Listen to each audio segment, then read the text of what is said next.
Welcome to the All Things Circular podcast, your gateway to the circular economy. Hosted by industry experts Victoria Darcy and Rich Bulger. Every episode is proof that circularity isn't just good for the planet. It's a smart business decision. Our mission is simple: to empower, to inform, and to show you how to make the circular economy work for you. Hello, and welcome to another episode of All Things Circular. I'm Rich Bulger with my good friend, Vic Darcy.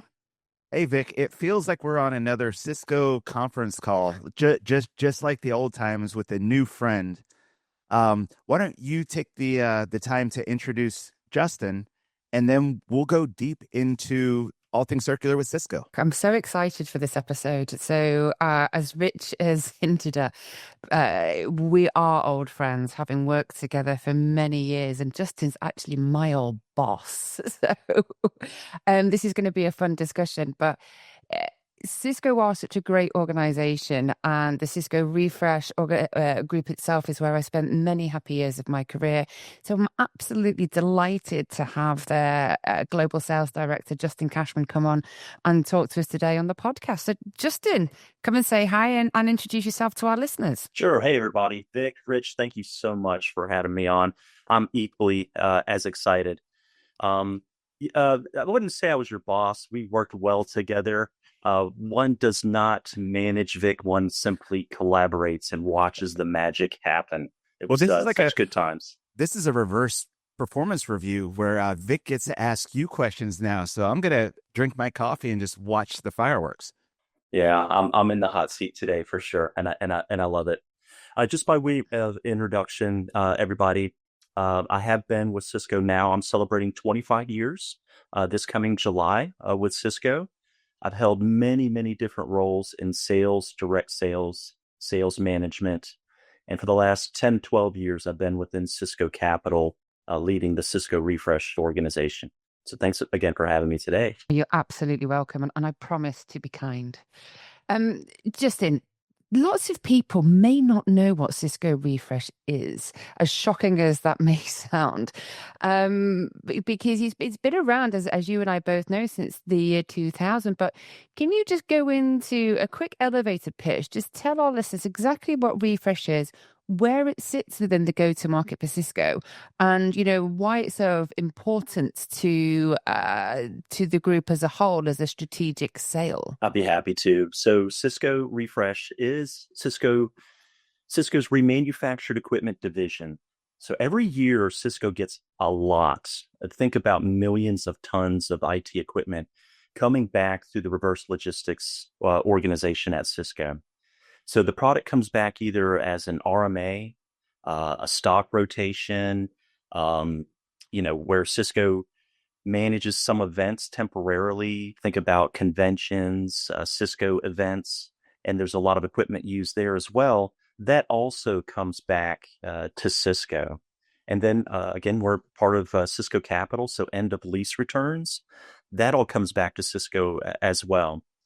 And we were born during, and this will date myself a little bit, but we were born during the dot-com bubble back in the early 2000s, where Cisco got a lot of equipment back all at once. And the company made a decision to say, hey, this is really, really good product, top quality. We don't want to scrap it. It doesn't deserve to be scrapped. It deserves another useful life. So our mission at Cisco Refresh is, put quite simply, value recovery for everything that comes back in through the door. I think that's pretty much it in a nutshell. Rich's favorite word, value recovery. I think, Rich, you can do the following question to that one. Yeah, no, it's an interesting problem. Behind me up in my library, I've got the 1874 edition of the Montgomery Ward catalog. Oh. Because that was the first time a mail order salesperson went through and made a pledge that if you buy something from me, you can send it back at no charge to reinforce the customer's buying decision so he could sell more things, which started this whole process of, well, what do you do with the stuff when it comes back? And a lot of people, as I like to say, thinks that reverse logistics is 7 guys in a forklift. Just go ahead and throw a note in and tell them what you want to do, and they'll do it.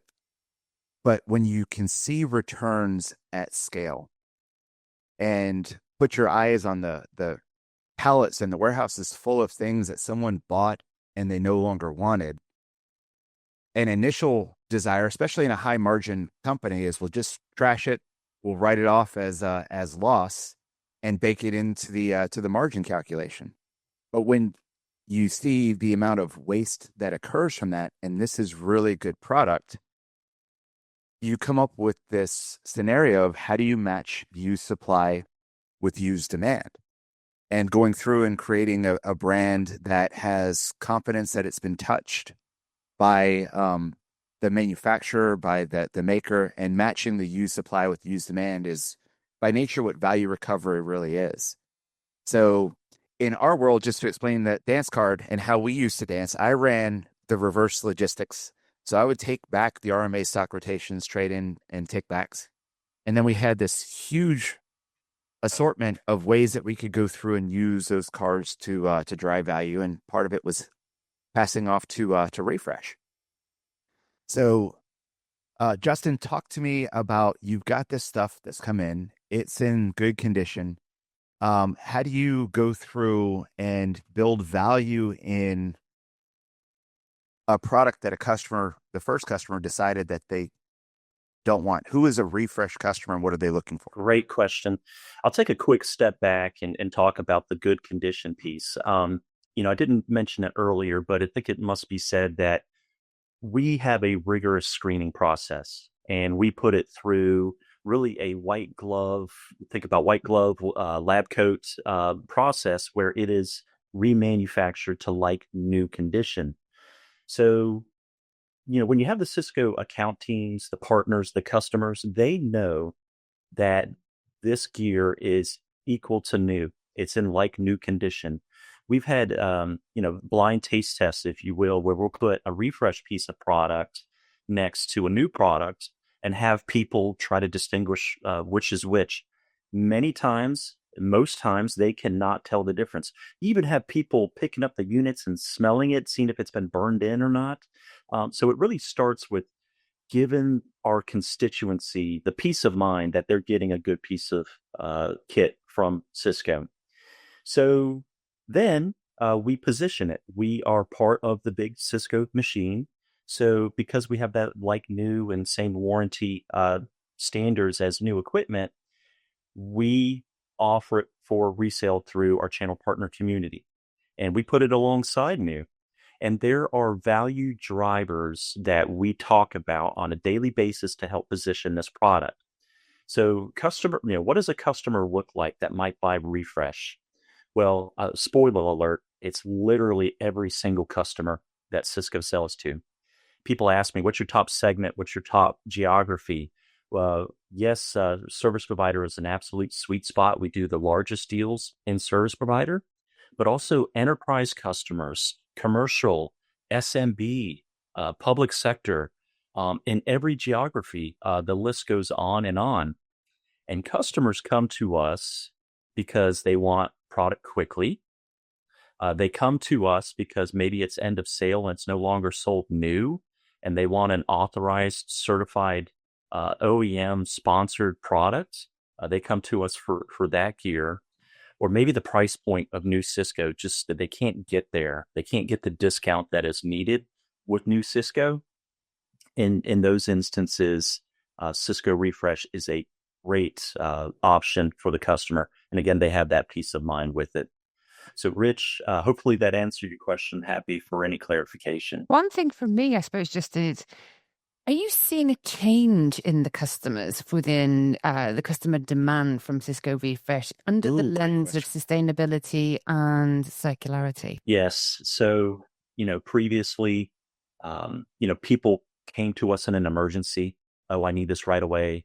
Those value drivers I talked about.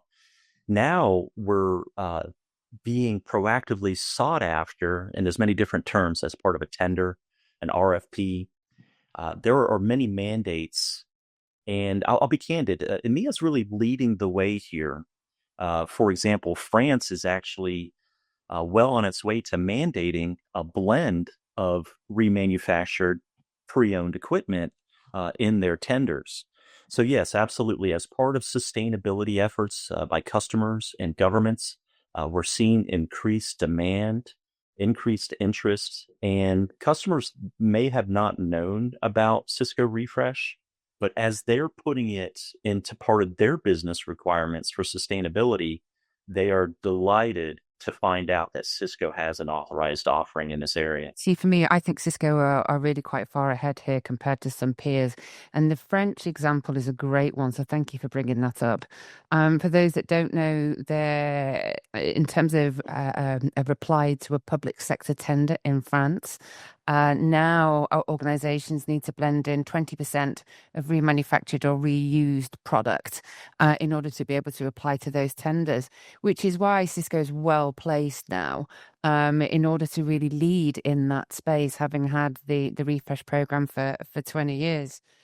But just moving on, because one of the things that I really wanted to dig into, because we know that there is an increased demand for circular product, whether that be fully remanufactured, whether that be refurbished, even we're seeing, demand for liquidation products increase, not necessarily from a Cisco perspective. But are you seeing now an impact in the level of returns the business is getting access to because of increased competitive pressure from outside forces? That's an interesting question, Vic. So basically, you're asking, are we seeing an increase or decrease, or what's the status of the returns to Cisco? We have a world-class reverse logistics division at Cisco, and they're really good at getting product back into the door. And as Rich mentioned, and then allocating it internally for reuse or to my group for resale. I still have it. I'll call it the tale of two cities.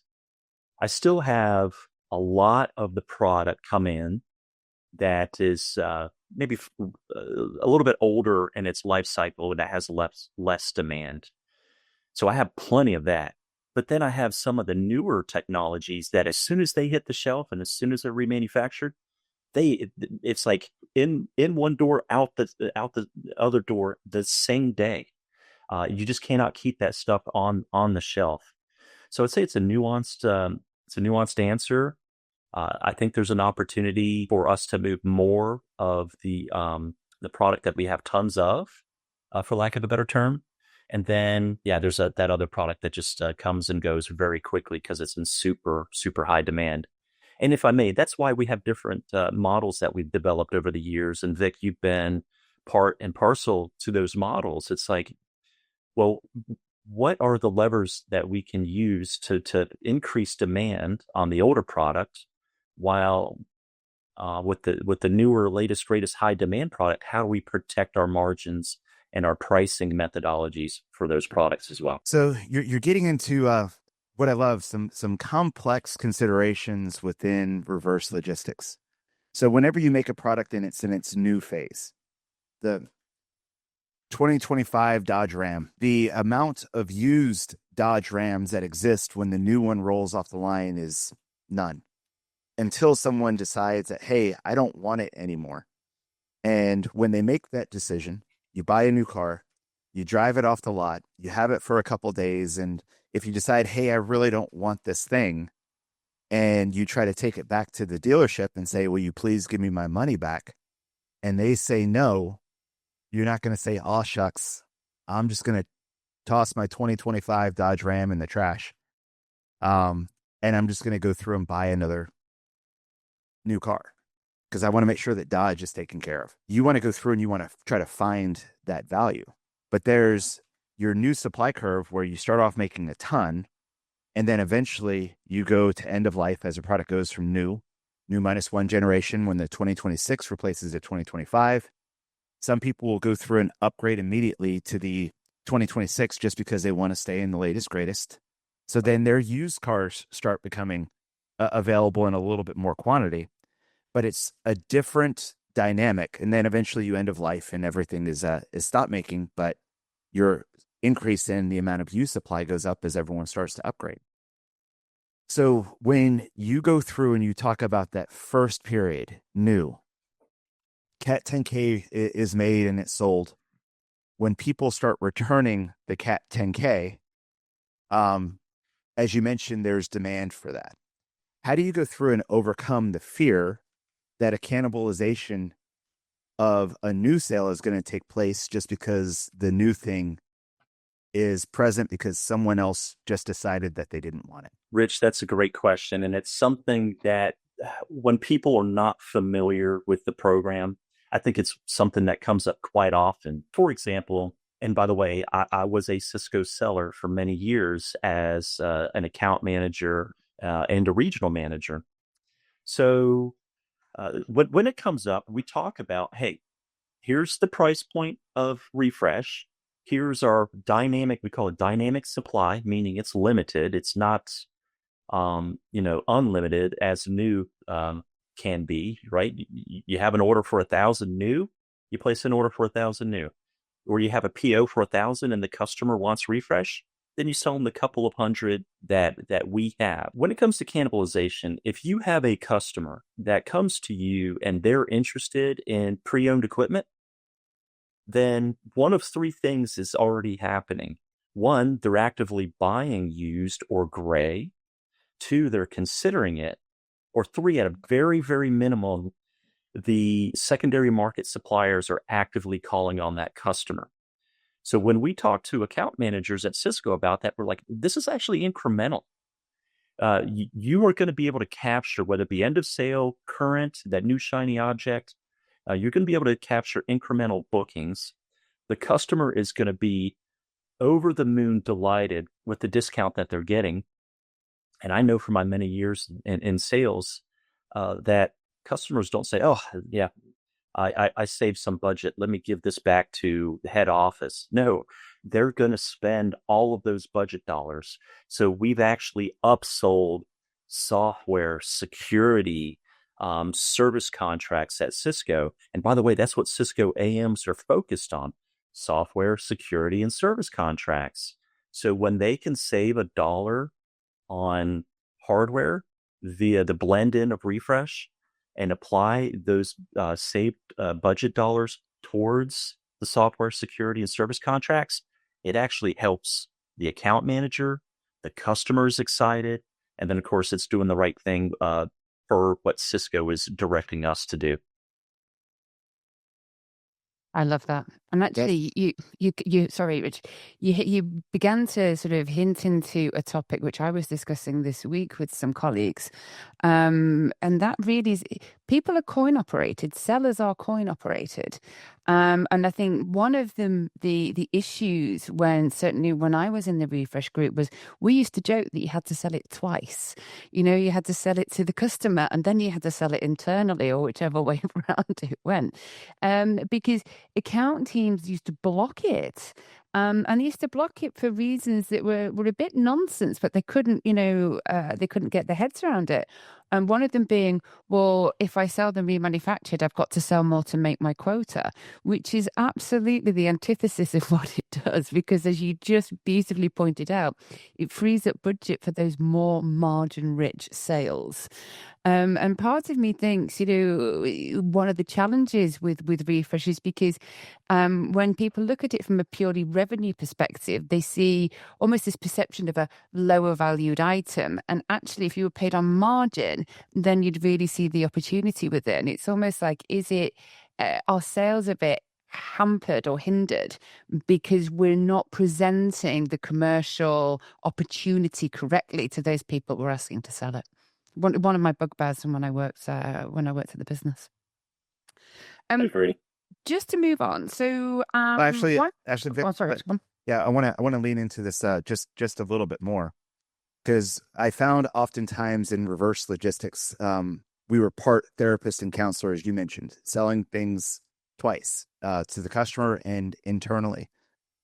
But one of the ways that I would have to go through and combat those conversations over time. And this is a benefit of living half of my life in commission sales, kind of the same way that Justin did.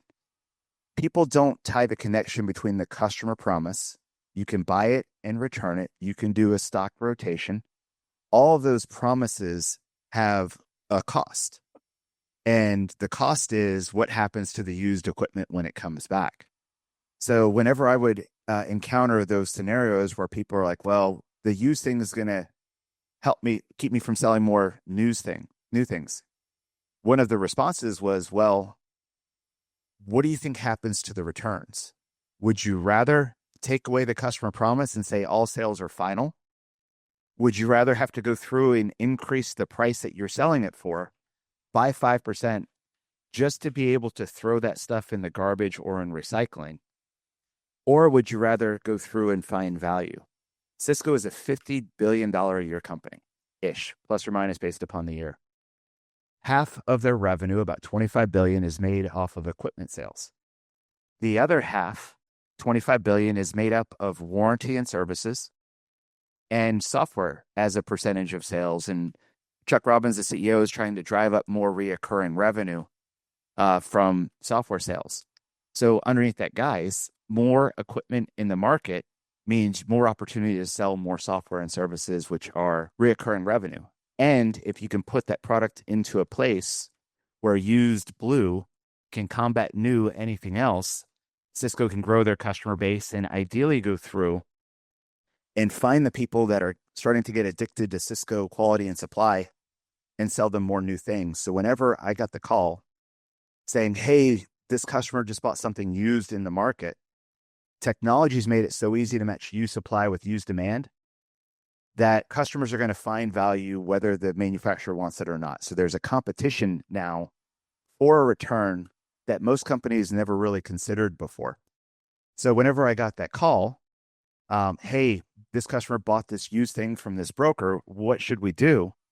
I'm like, sell them software and services.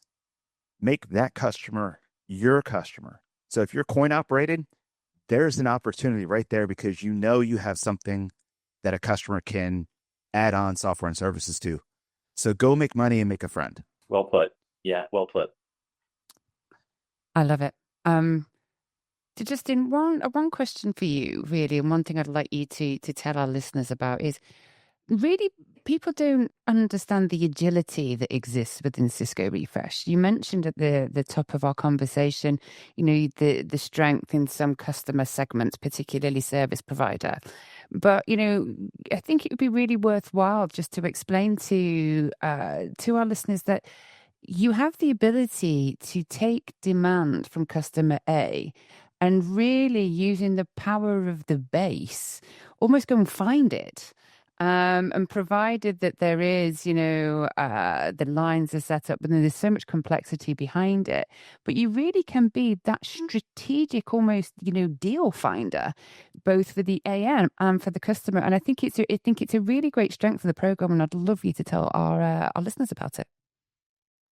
I'm happy to, and it really gives me goosebumps to think about it. And some of the deals that we've done have been massive. Like you would see the opportunity, and there's at face value, there's no way to solve it. It just looks so complex, but then it's such a large opportunity with very, very large service providers, household names. And it's not just for like spares. It's like their core network. They come to Cisco with the problem. Cisco scratches its head. We can't get there with new equipment.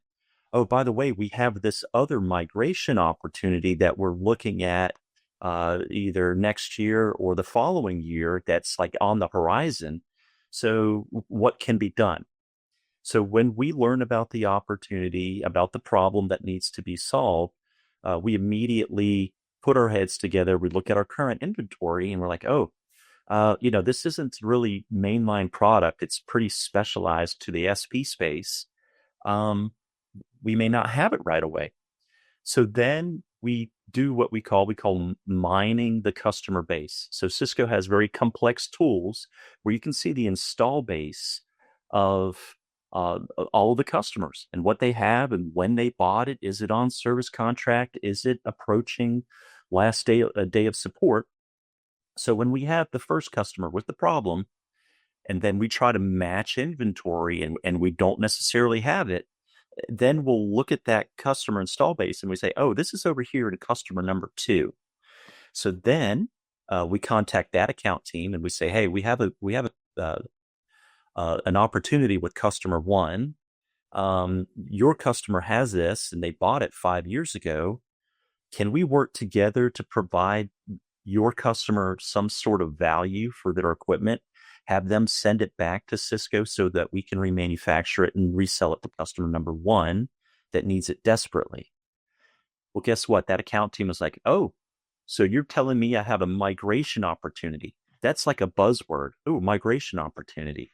Because they have not sold or may not have sold products to that customer too.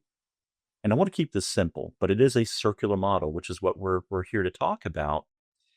Then we offer value of some sort, and I won't go into the details because it's nuanced based on the customer number 2.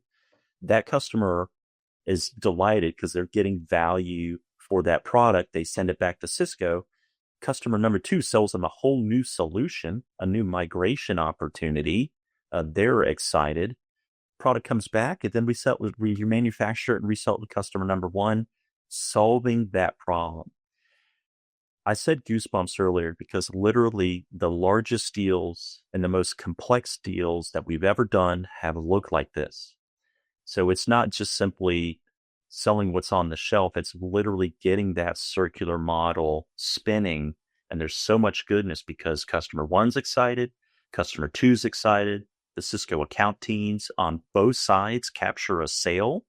And what makes me and my team happy is that we're in the middle of it, enabling that to all of that to happen. You haven't, but I'll contextualize it. We're talking tens of millions of dollars. These are huge deals. But there's another side of it, which I love. And Rich, you love this as well, because this is engineering, this is building. What the group is able to do, and Justin, I'd love you again to sort of give a big shout out to the manufacturing and engineering operations within the group, because they really are smart cookies. Is they're able to take a product that may on the face of it, not meet current requirements. Say, okay, the motherboard in this unit isn't a current build. It's not currently a shippable revision, is how we used to call it. And what these guys could do, and this is more Rich's area than mine. But these guys could take the motherboards out, upgrade them, and put them back in. And so they create something new. They created this shippable model using equipment that otherwise would have gone on to be recycled unnecessarily. I love that. Was that a question to me or was that a comment? It's probably more of a comment, but I just loved it. And, a huge shout out to the manufacturing operations group because they're great. Yeah, they work magic. So if you think about the sheer volume of equipment that we get back, and then, it changes, but we have upwards of 6,000 different products identifier numbers in our inventory. And if you think about that, we're not just selling servers, we're not just selling phones, we're not just selling wireless.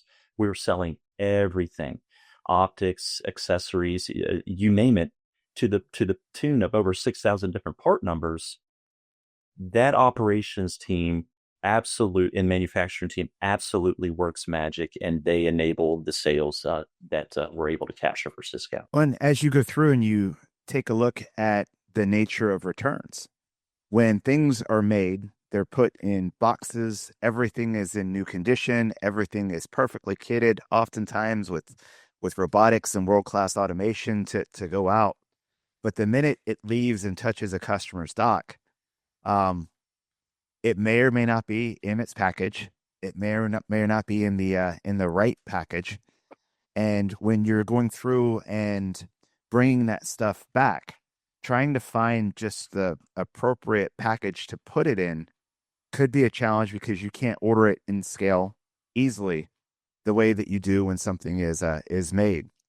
So oftentimes product needs to get rekitted and put into a different box where you might not be able to go through and use the same form-fitting thing. But Cisco Refresh has its own brand, and Cisco Refresh has its own packaging. It's one of the engineering feats going through.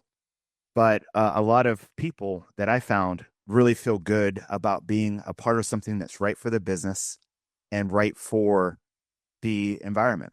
So talk to me about the new generation of people that are coming in. When you're hiring a new employee and you're telling them about what Cisco Refresh is, what are you seeing in terms of willingness to work in returns, which sometimes was considered dirty, unwanted, unneeded?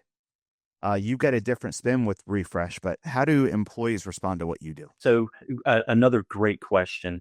As of the moment of this recording, I actually have an open rec. So the leader that I have in place in EMEA is opening up a new job rec, and that's Charlotte Dolan.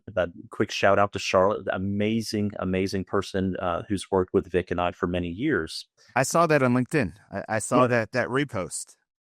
Yeah, absolutely. So Charlotte has that open rec, and the demand or the interest in that job is or that requisition is astronomical. People are flooding. She's getting a lot of direct messages, a lot of interest internally, and people are looking at Refresh and what we do not simply for I need a job. No, it's what's the purpose? What am I trying to do? And this is another example again where EMEA is leading the way. If this is now a large part of the economy, the government mandates, as we talked about in France, are in place. People need to love what they do. They need to be bought into the vision, and circularity and sustainability. They're here to stay. Again, EMEA leading the way. And it's exciting for Charlotte. It's exciting for me to talk to people that want to be here. Now, they're not just looking for the next role that they're going to do. They want to grow with the industry trend. And I'm very happy to say that the industry is trending towards circularity, not as a nice to have, but it's almost becoming, and it's close to becoming, a must have. So we're in the right place, and the time is right as well. So in that vein, Justin, where do you see the industry for big tech manufacturers in the next 5 years? Anybody that doesn't have this type of program in place is going to be left behind. It's as I said earlier, it's not a nice to have. Customers are demanding it. Partners, and Cisco has many partner feedback loops. Partners are the conduit to the customer, and partners are also letting us know this is a must have. And then we teach them about the program, and they're like, yes. So we're involved at senior executive level conversations at Cisco's largest customers, Cisco's largest partners. And for the other OEMs, they may have a program, they may outsource it, and it's good that they have it. But and of course I'm biased, but because this is what I do day in and day out.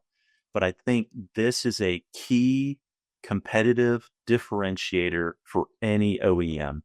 And I know I'm wearing my Cisco hat, but I would recommend that any OEM that's looking to do this, reach out to Rich, reach out to Vic. Little quick infomercial for you. You guys are experts in the industry, and this is here to stay.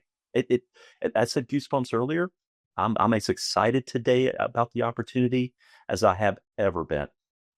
But Justin, that's one of my myths, and it's one that I like to throw out there. But I want to get your sense of a myth. What is a common thing that you see people constantly say that's just not really grounded in reality, that you have this open mic to go through and dispel? Yeah, so many myths, but I think they're easily addressed when people learn about the program.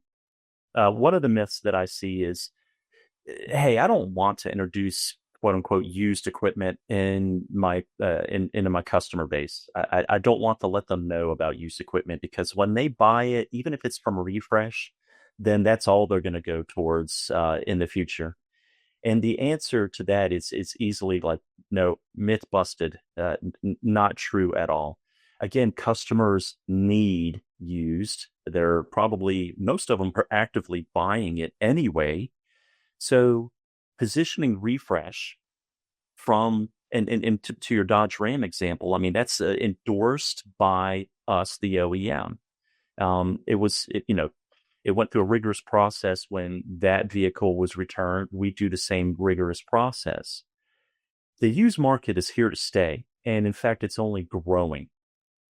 So customers are already in demand of this type of solution.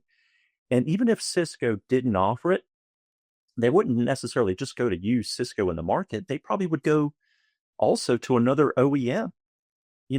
Cisco has competitors out there. So giving your customer choices is only good. It's called, we in sales like to call it a customer-focused outcome.